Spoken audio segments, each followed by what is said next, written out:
Question कह रहा है कि निम्नलिखित आंकड़े से बहुलक की गणना कीजिए। किसकी गणना कीजिए?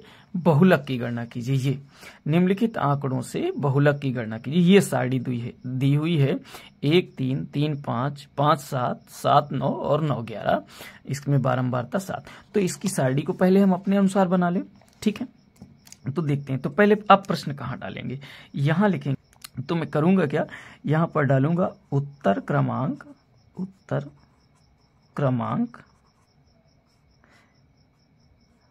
2 का 4 नंबर। मैंने ये 4 नंबर डाल दिया, ठीक है।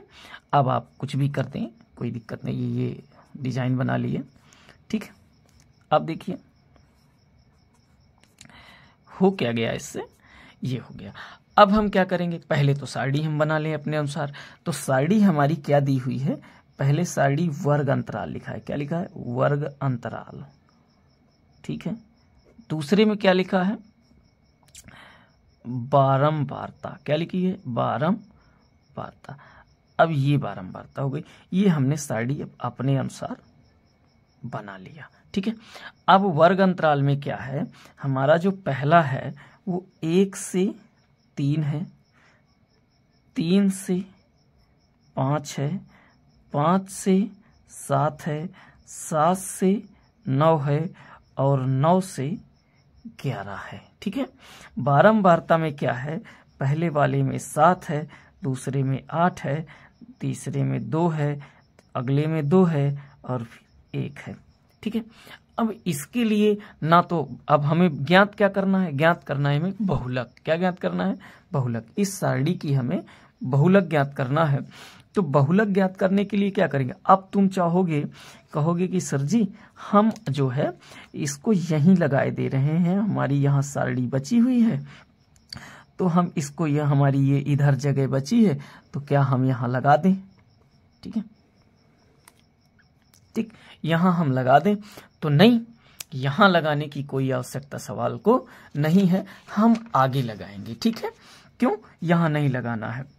ठीक है। अब देखो फिर क्या है, अब हमें ये देखना है कि हमारा f कौन है।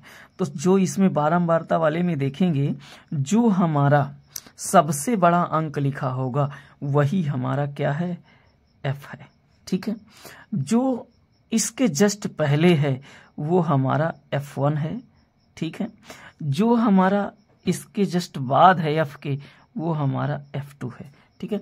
कुछ लोग क्या करते हैं, कुछ बच्चे क्या करते हैं, इसको f0 कहते हैं, इसको f1 कहते हैं, इसको f2 कहते हैं, कुछ इसको f0, f1, f2 कहते हैं।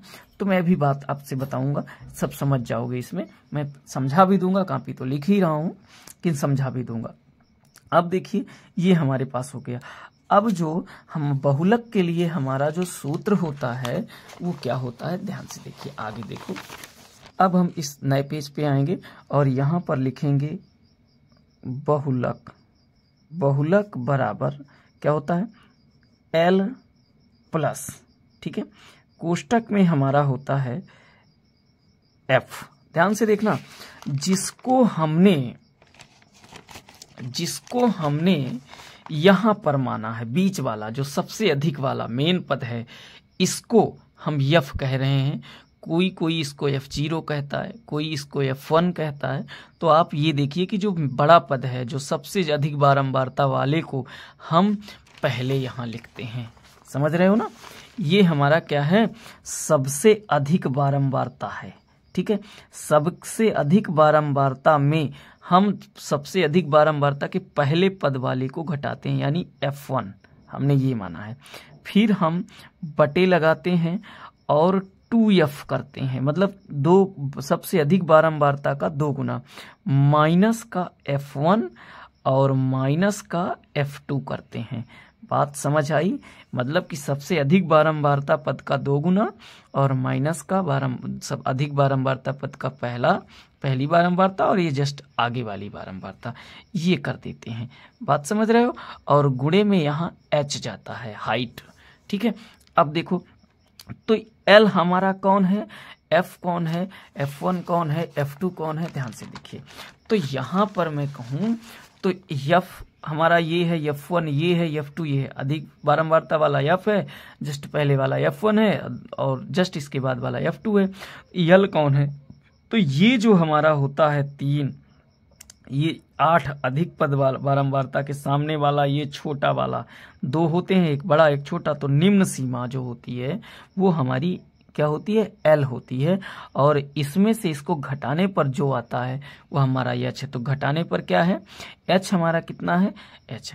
अच्छा, अगर आपको यहाँ पर लिखना चाहो तो ये लिख सकते हो यहाँ बगल में कि अतः हमारा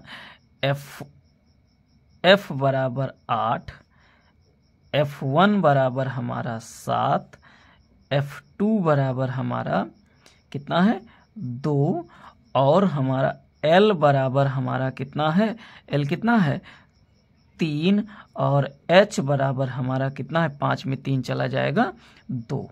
ये लिख सकते हो यहाँ पर, ठीक है, ये लिख दिया गया। अब देखो ये हमारे पास है ही है, तो अब इधर पर ये क्या हो जाएगा? उधर आप देखे ही हैं, तो ये क्या हुआ? L हमारा कितना है?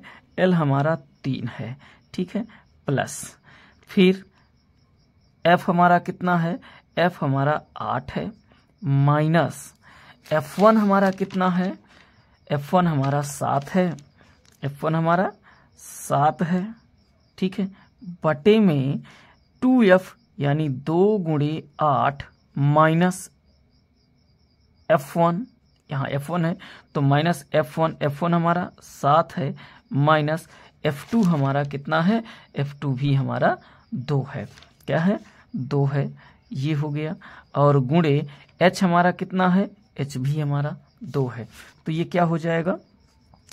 3 धन 8 में 7 चला गया तो 1 बचा, बटे 8 दूनिया 16, माइनस 7 और माइनस 7 जोड़ के 7 2 9 हो गया, ये हो जाएगा। और गुणे में क्या है? 2 है। तो यहाँ पर ये क्या हो जाएगा? बराबर 3 प्लस 1 बटे 16 में 9 चले गए तो 7 हो जाएगा, और गुणे 2, तो 2 ऊपर का गुणा कर दो, तो यहाँ पर ये 3 प्लस 2 बटे 7 हो जाएगा, ठीक है। तो 7 त्रिक 21, 21 2 23 बटे 7 आया। क्या आया? 23 बटे 7 आया। और 23 बटे 7 का मतलब 7 त्रिक भाग दिला दो, तो 7 त्रिक का 21, 7 त्रिक का 21 और 2 बचा तो 20 हो गया, 7 दूनिया 14, ठीक है, 3.2 भाग दिला लो। क्या करते हो? अगर भाग नहीं आता तो रफ वाले पेज में, हमें इस तरह डायरेक्ट करना नहीं आता, तो हम रफ वाला पेज अपना पलटाएंगे पीछे, रफ का पेज जहां भी है ये, तो हम किस में भाग देना है? 23 भागे, ये देखिए यहाँ पर दिख रहा होगा आपको, क्या करोगे? 23 भागे आप 7 करोगे। तो जब 23 भागे आप 7 करोगे तो आएगा क्या? 7 तिरिक का 21, 2 बचा, ठीक है, दशमलव लगाए, 0 बढ़ाए, 7 दूनिया 14, यहाँ पर 6 बचा, 60 हो गया, 7 8 56, 4 बचा, बस हो गया, 2 अंक तक ले जाते हैं तो 3.28। क्या आया? 3.28। यहाँ पर कितना हुआ? 3.28। ये हमारा क्या है? बहुलक है। क्या है? बहुलक है। बात समझ रहे हो? बहुलक हमारा कितना आया? 3.28। ये हमारा आंसर हो गया 3.28। ओके।